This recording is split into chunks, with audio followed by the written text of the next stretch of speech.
Hürmetli vatandaş, bugünkü leksiyalarımızı başlayımız. Leksiyada sığa jiruz. Washington'dan sözleyimiz bugünkü islaha. Üçüncü ayının 24. günü vatandaşım. Şundak mı ya? 24. günü vatandaş. Bugün vaziyetin söz açıdan bolsak Amerika Koşmuş Ştatlarının prezidenti Joe Biden Ukrayna uruş misafirlerden 100.000 kişini, 100.000 nefer kişini Amerika kabul kıladigan boldu. Şundakla yani 1 milyar dolar ayrım. Elga kural yaratmagan dollardan başka 1 milyar dolar ajırtıp Ukrayna'nın eski kısmındaki yetim eser misafirlağa lavazimetlik turmuş buyumları yemek içmek için hacleşki berdigan boldu. Hürmetli vatandaş, vaziyetning ikkinchi yani bir büyük tarafi bu qatam Avropa Brüssel dechilgan yig'in 3 yig'in va 3 darajalik yig'in deyli. Buni NATO'nun yig'ini, 7 davlat guruhining yig'ini, Avropa İttifaqı'nın yig'ini birdek Rossiyanın eg'izga olg'ayadi, Jungoni eg'izga olib keldi. Biz dedik hazır Jungo Rusya münasebeti zaten münasebet. Ukrayna meselesi de zaten münasebet. Mesela ana aşındak boylap aşındak çoğun kuruluşup geldi vatandaşım. Bunu biz vaziyetinin yani bir terpi dep atayımız.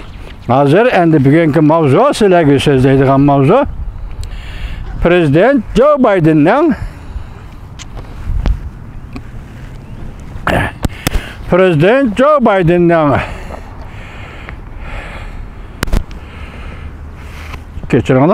Prezident Joe Biden'ın bu sözleri Reisi Jinping'le tallaşqa zorlaştır. Açtım mı? Açmadım mikrofonumu. Açtım. Prezident Joe Biden'ın bu sözleri Reis Xi Jinping'ni tallaşqa mecburlaştır. Mavzulu haber 3. ayının 24.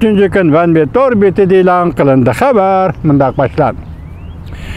Amerika Koşmuş Ştatları Prezidenti Joe Biden 3. ayının 24. günü Brüssel'de ötküzülgen NATO rəhbərlərinin yuqur dərəcəlik yığını axırlaşqandı keyin ötküzülgen muxbirlarni kütüb eliş yığını da mundaq görsətdi. Rusya 20 devlet guruhidan çıkarıp taşlanışı lazım, çıkarıp etilişi lazım. Jungo Rusya yardım bir vatandı diyen mesele üstü toxtalğanda Prezident Joe Biden mundaq görsətdi. Ben Jungo'nun Reisi Jinping'e Rusya yardım berişinin akıbeti neme boladiganligi to'g'risida to'g'ri so'zlab berdim. Bu Xi Jinping'e intayin aniq bo'ldi. Prezident Joe Biden yani Avropa devletlerinin ochiq bayonot e'lon qilishini ilgari surib, Rusya bilan bir septe turma dedi. Bayonot e'lon qilishini ilgari surib, Jungoni Rusya bilan bir septe turma dedi. Beijing'ga ogohlantirishmadi. Tayvan merkezi agentlik xabar qilib mundaq ko'rsatdi. Agar Rusya Ukraynaga qarag'acha qurollarni ishlatsa, bunaqa nima deysiz deb savol qo'yilganda Prezident Joe Biden mundaq ko'rsatdi. Agar Rusya Ukraynada qirg'uvchi ximiyaviy qurollarni ishlatadigan bo'lsa, biz javob qaytaramiz.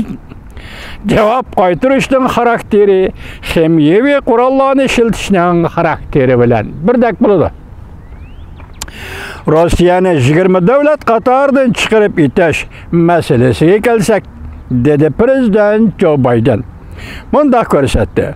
Rossiya 20 davlat qatoridan chiqarib etilishi kerak.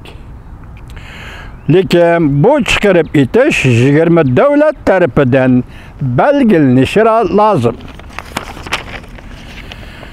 Tashqari dunyoda so'zlanayotgan Jungo Kompartiyasi Rossiyaga yordam berdimi degan masalaga kelganda, Prezident Joe Biden Reis Xi Jinping bilan to'g'ridan-to'g'ri suhbat elib borganligi ustida to'xtalib, Prezident Joe Biden mundaq ko'rsatdi: "Men u kishiga har qanday tahdid solmadim. G'arb davlatlari bilan hamkorlashganda kelgusining yaxshi bo'ladiganligini, Rossiya bilan hamkorlashsa, bir safda tursa yaxshi bo'lmaydiganligini Xi Jinping yaxshi tushunadi. Xi Jinping yaxshi tushunadi.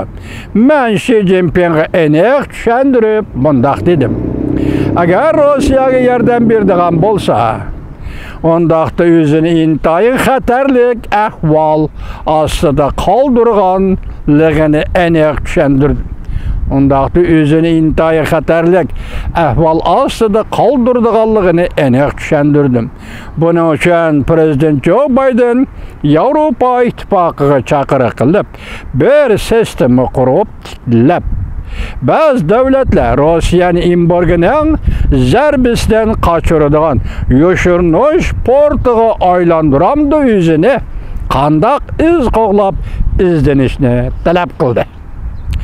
Xabarda mundaq ko'rsatildi: Amerika Qo'shma Shtatlari prezidenti Joe Biden Brusselda bir kun ichida jumladan NATOning G'arbdagi 7 davlat guruhining hamda Yevropa ittifoqining yig'iniga qatnashdi. Bir kun ichida 3 yig'inga qatnashdi.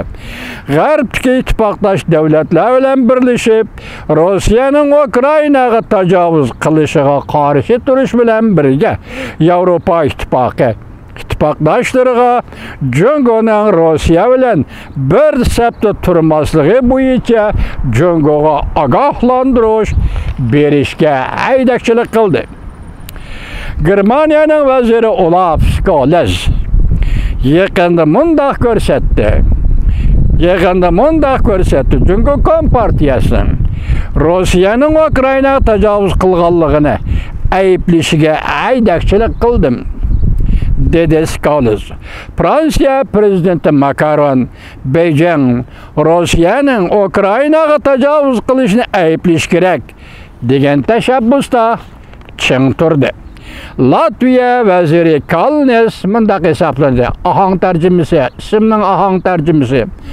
Jungo Kompartiyasining oddiy bir tanlashi bor: Rossiyaning qatoriga kirish, ya'ni Ukrainaga tajovuzchilik urushi qo'zg'ash, yoki Yevropa, Amerika va G'arbdagi demokratik davlatlar bilan hamkorlashish. Bu Jungo Kompartiyasi tanlaydigan tanlashdi. Naytida qo'yibdi-ku buni Latviyaning vaziri. Bu Jungo Kompartiyasi tanlaydigan tanlashdir.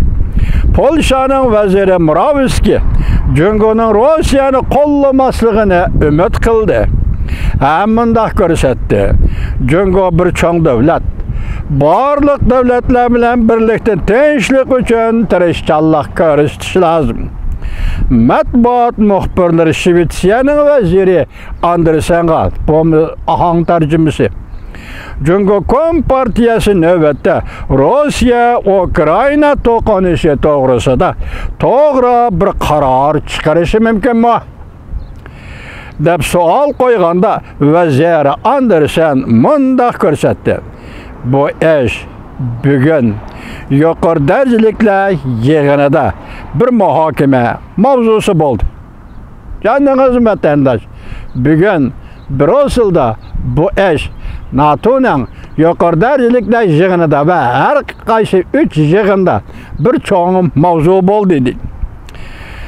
Va Yevropa ittifoqi Jungo Kompartiyasiga birdek harakat qo'llanishi kerak deb qaror qilindi.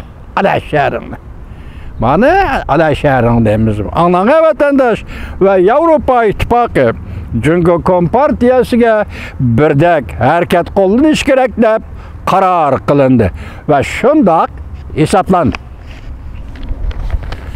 Birinchi leksiyamiz tamom, hurmatli vatandosh.